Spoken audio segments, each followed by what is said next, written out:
professional photographer. I run a photo agency called Sideline Sports Photography.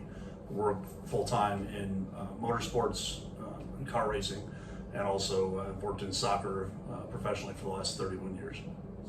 Was in a bad accident in 1999, a snowmobile accident, and damaged my left hip. Didn't know it at the time, but it slowly progressed from that recovery, that hospital visit for other injuries.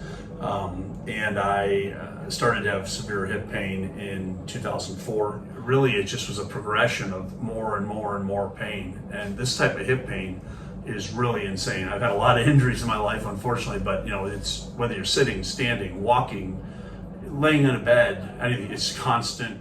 And being self-employed, essentially owning the photo agency, and my income could become detrimentally hurt if I didn't continue to work.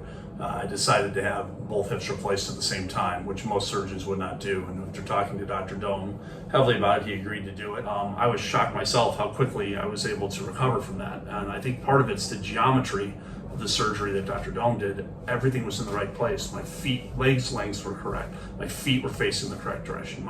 Everything felt normal, but without pain. I was medically cleared to drive 2 weeks post double bilateral surgery. I function with both my feet perfectly, and it blew me away. I thought overall just 100% A+ surgery. I couldn't be happier.